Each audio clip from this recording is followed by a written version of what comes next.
You keep trying to scream it wasn't me, but even Shaggy can see that you've been caught red-handed.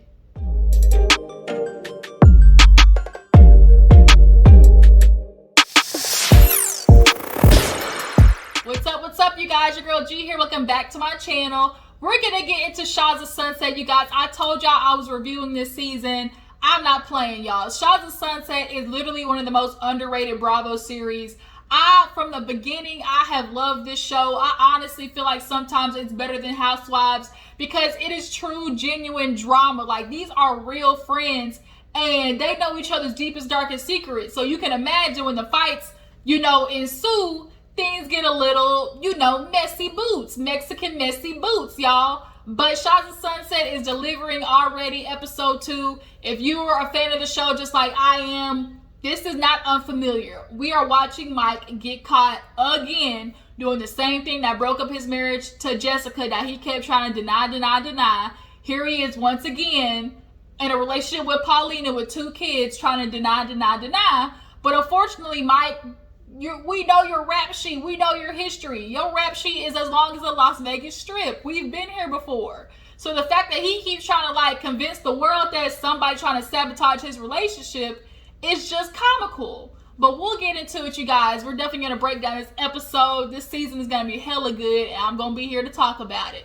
If you're new to my channel, go ahead and hit that subscribe button. I appreciate you clicking on my video. But go ahead and click that subscribe button too, okay? It ain't going to kill you, but it's free 99. My Juice Box crew, my Jujus, y'all keep showing up, showing out. I appreciate you for tuning in. Make sure y'all hit that like button. Let me know that you guys stopped by. Drop down in the comments too and tell me what you feel about my last upload, which I think was Married to Medicine. Yeah, so definitely go check out Married to Medicine and tell me what you feel about the episode that I talked about. So let's get into Shahs of Sunset, you guys. So we open up actually with Mike and Nema in the car together. They're heading somewhere. Nema spraying him with his new car smell on his dual. In Persian, penis means dual. And they basically get into, Mike and his philandering ways. Nema's telling Mike, it doesn't look good, bro. As your friend, I'm letting you know, this isn't looking good. The way you message the girl looks like how you typically text. He keeps trying to say, I'm just so over this. People will keep trying to come for me and Paulina, and we're better than ever. Nothing can break us apart.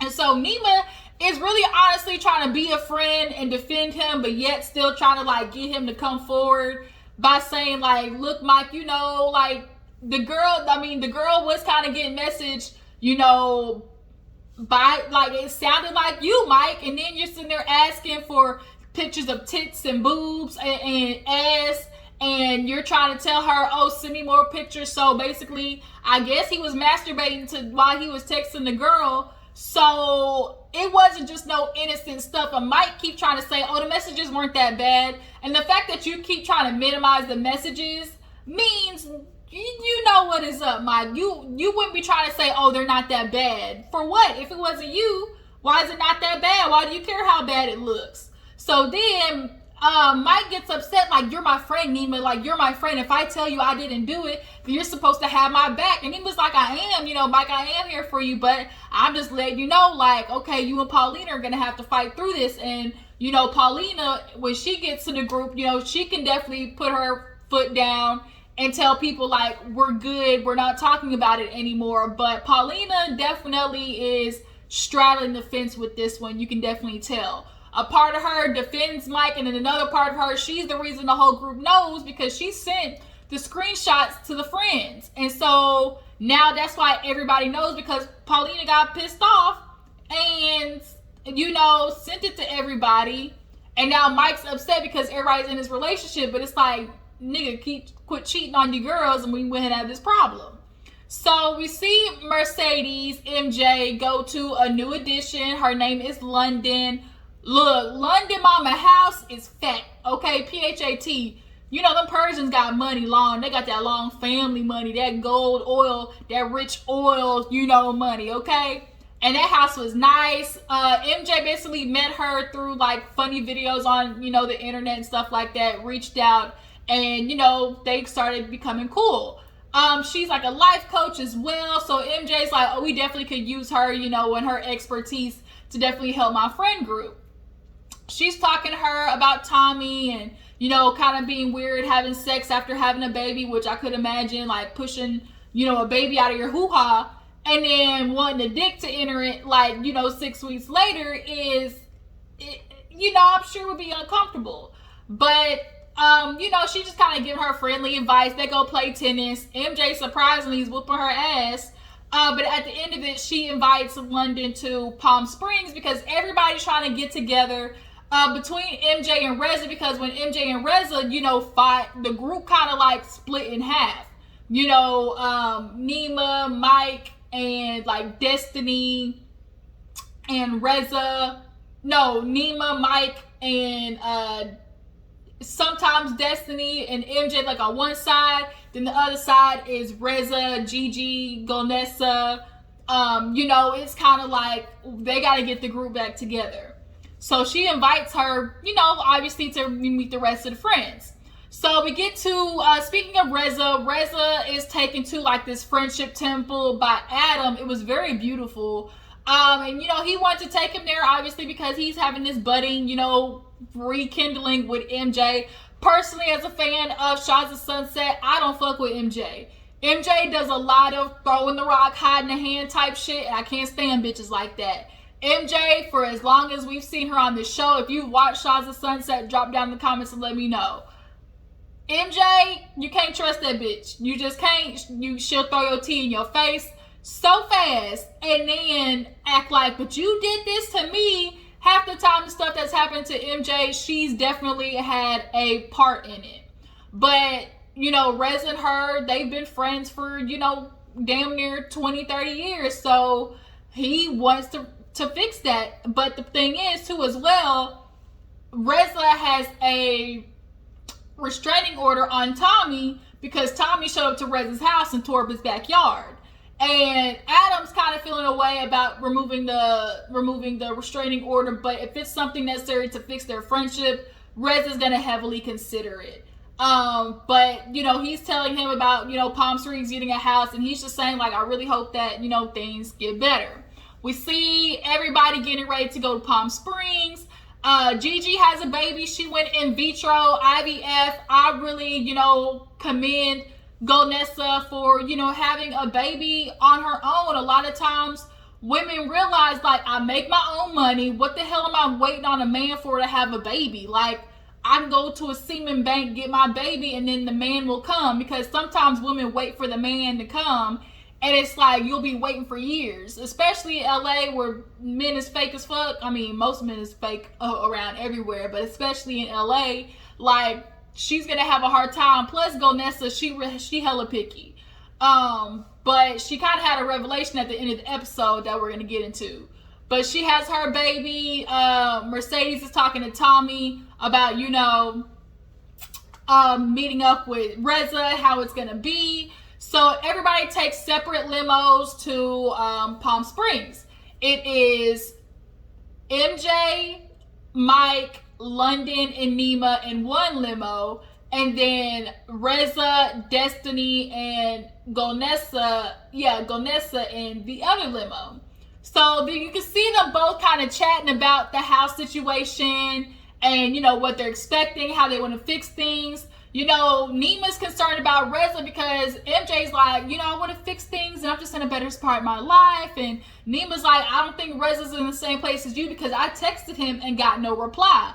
Reza keeps trying to say Nema got in between a friendship of 30 years.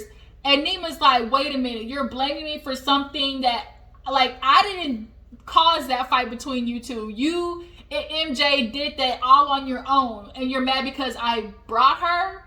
Like, I get Reza. I agree with Nema on this one. Reza definitely is looking for somebody to be mad at. But on Mike's side, he keeps trying to say other people keep bringing up the mess in his relationship. But honestly, Mike, you do it. You be making passive aggressive comments and everybody has no choice but to address it because you just keep putting it out there. He's like, oh, you know, I want to go and just like, I really hope friends, you know, learn to stay out of each other's business, you know, we have a friend group that gets so involved and it can mess things up. You know, people keep trying to mess me and Paulina up, but it's not gonna happen. Like, we're better than ever. Like, we're super strong. I'm not gonna keep doing with this bullshit. Like, people trying to like mess up what I got. And it's like, ain't nobody trying to mess up what you got. Like, you mess it up. Quit sending your dick out there. And then he tried to lie to Nema in the car to my he don't have WhatsApp. Nema's like, man, yes you do. We're in a WhatsApp group chat. What are you talking about? That junk made me laugh. So they get to the house. Nema, Mike, London, MJ get to the house first while Reza and them go grocery shopping. They load up, okay? Load up at grocery shop and they make it to the crib.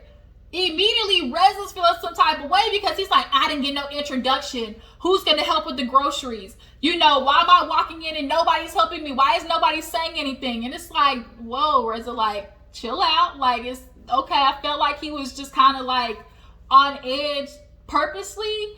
And then when Mike told him like, oh, you know, Nema's had to go to the bathroom, you know, he's taking a shit. And he's like, how dare he? Like, the first thing you do, you come in somebody's house and take a shit. And Mike's like, well, if you gotta go to the bathroom, you go into the bathroom. So the fact that Reza was upset, like, when I get to a house, can I go to, like, if I gotta take a dump, I'm gonna take a dump. I gotta go to the bathroom. I'm not gonna shit on myself. So he took that as, oh, he's getting out of like putting up groceries. Like, every time like I do something, like Nema's just like nowhere to be found. And it's like, okay, we see where this is getting ready to go. So everybody's kind of faking it. Like, the energy's a little tense, but people are trying to like fake through it.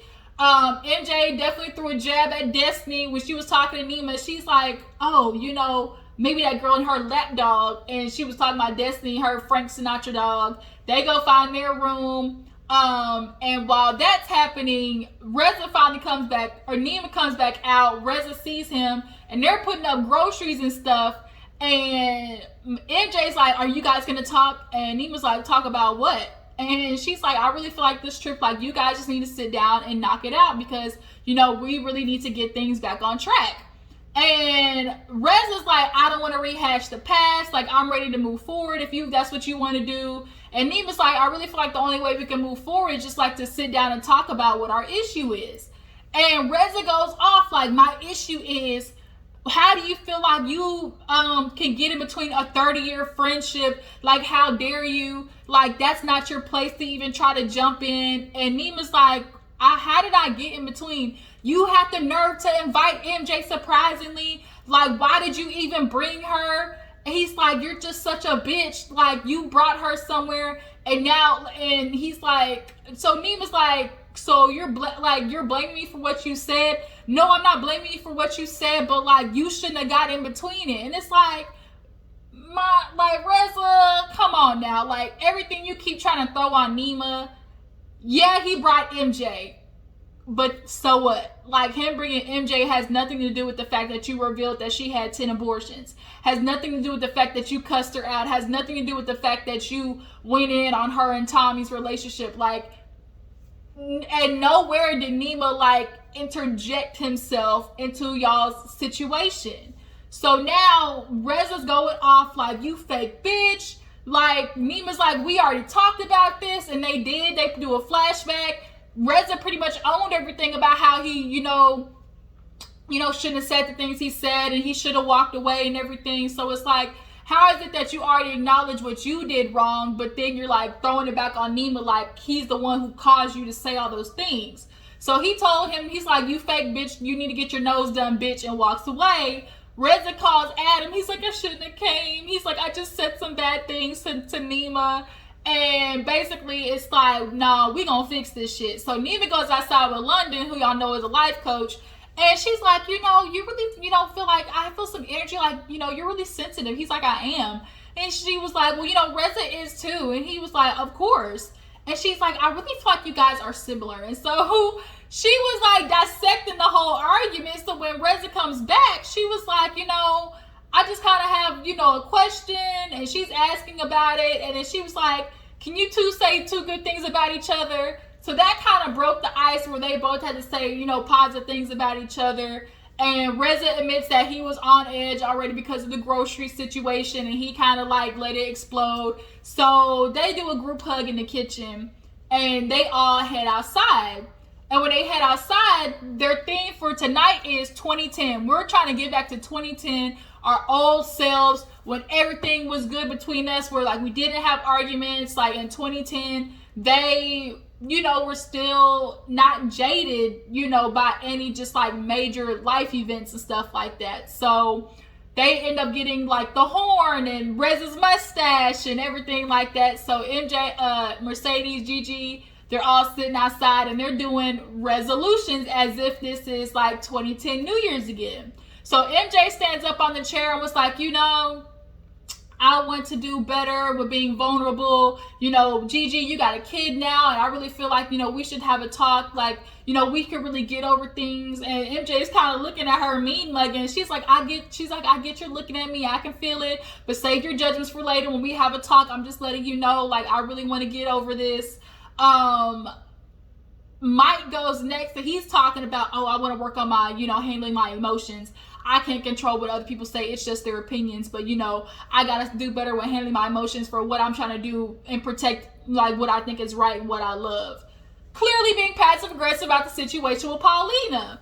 So then Gigi goes, and she's like, my resolution is just wait. You guys are going to see that I'm not the bad one. Gigi had a bad rap in the past. I'm not gonna lie. Sometimes I'll be looking at Golesa like, this bitch is crazy. Like, somebody knock her out. In the past, I really felt like Gigi was gaslit a lot of the times with MJ. If you watch Shahs of Sunset, tell me what you think about that. Do you guys feel like MJ did a lot of gaslighting when it came to Gigi? Because when I think back on it, she really did. So now Reza goes and he's just talking to, like, he's laughing, like, kind of joking. He's like, my resolution is to not talk about, Mike's penis. And he thought it was like a little funny joke because that's what they always did. They called him like the golden duel, like the golden penis and stuff like that. And Mike ain't laughing, clearly because he's still feeling some type of way about the rumor of him and Paulina. And Nema goes and he talks about, handling things with empathy. Him and Gigi are in a weird spot, and he talks that he's like, when we finally get a chance, I'm gonna, handle the situation with empathy with you. So Mike is feeling salty about the penis thing. He's like, oh yeah, I just really feel like people, if you got something to say, what you think, about my relationship, like, say it now. And so Reza's like, whoa, wait a minute, like, chill out, bruh. So Mike goes to the side and ends up talking to Gigi. And Gigi earlier had sat with London and kind of discussed, about London's past. She's lesbian. She ran away from home, being lesbian and a Persian, and the only child. Like, they're expecting some grandchildren. Like, they're expecting a lot. The dad accepted it, but the mom not so much. But, she's like, I went and got therapy, and then through getting therapy for myself, I realized I wanted to help others. So she's like, I help people in dating and stuff like that as well. So Gigi's like, oh, what, I'm dating. Like, I'm really starting to realize, like, I can't just have one person. Like, I'm complicated. I'm very picky. So she was like, oh, you really have an energy about yourself that,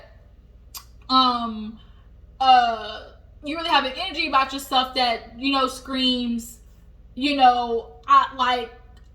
I'm independent. I can do it by myself. And she was like, well, no, I just like, multiple people. I'm really thinking about getting into polyamory. And I am really interested in the thought of polyamory, of just like the concept of it, because I'm really starting to feel like more women should do polyamory. Like, I really do. I'm gonna make a separate video about it, I think. But polyamory is basically having an open relationship. Because too many times this polygamy and monogamy is always about the man having multiple wives. And I have a problem with monogamy in the aspect of a woman's always giving her life, her time, her energy to one man. And he gets to mentally, emotionally abuse her for the sake of her being a ride or die woman, and then cheat on her multiple times. And she's supposed to stick through it for the sake of the family and be ride or die. And so you claim monogamy to that man because he feels like he gets to cheat because he's a provider. He brings in the funds and you are, the caretaker of the house. But it's like, bitch, if I work and take care of the house, then I deserve me some dick on the side too. Like, that's why I feel like polyamory needs to be discussed more amongst women. But Gigi kind of took that concept with talking to Mike. She's like, look, Mike, I get you. Like, I understand you. Like, I had to, think about myself. I realized I was a person who couldn't just, date one person. I need to be in multiple relationships at the same time. I feel like, when you get with these girls, because she's like, I get you. Like, I really feel like you need to establish boundaries. When you get with these girls, like, you need to let them know what your boundaries are and what you're looking for. And I think Mike wasn't picking up on what she was trying to say. He's too busy trying to be defensive and say oh, take a relationship advice from Golnesa, like that's a no-no. It wasn't relationship advice. She simply told you if you're going to be in a relationship, figure out who you are and what you want. Gigi said something absolutely valid, but she's like, you want to get all like cock hard on me or whatever. I can't stand that word. It's so disgusting. It don't even sound right. And pornos, movies, nothing. That word chicken, the word cock don't sound right. I can't stand it. But nothing. She was basically saying Mike, you getting all swollen in your chest. And I'm just trying to tell you maybe this monogamy situation ain't working out for you. And he is, he's just all up in his feelings. He grabbing the damn steak from the grill. And she's like, fine, and I was trying to be your homie and help you out, but fuck it, if you don't want my advice, bye. So he's walking back to the table. If anybody thinks they have something to say about my relationship, go ahead and say it now because I'm sick of this. Everybody in their opinions, you can sit down and talk to me. And Mike is like, whoa, wait a minute. And Gigi explained to Reza, okay, I told him at the grill, maybe you just need to establish boundaries with these women. And so Destiny, who has been really close with Paulina, finally sits down with Mike and tells him, look, Mike, I love you and I've been really close with Paulina, but we know who you are and we know your past. You've done this before. And everybody's like, oh, shit. And it's true. Mike, you've done this before. So for you to expect people not to assume that this is you when it's your WhatsApp, your picture that was sent, how is somebody else going to have that particular picture of you? Mike, we're not stupid, okay? But he's all mad up in his chest, and Destiny's like, Paulina's my girl, and here you are doing this, I just have a feeling about it. And he gets upset, pissed off. Here we are, y'all guys are in my relationships. I'm so sick of this shit. I'm not gonna do this all the goddamn time. Mike, MJ, everybody just sitting there looking oh, here he go again, throwing a bitch fit. But it's Mike, you did this to yourself. Quit cheating on your women's. We wouldn't be here. And so that was the end of the episode. Paulina actually is coming in next episode, so we're gonna see how that plays out. And I'm super interested. Mike,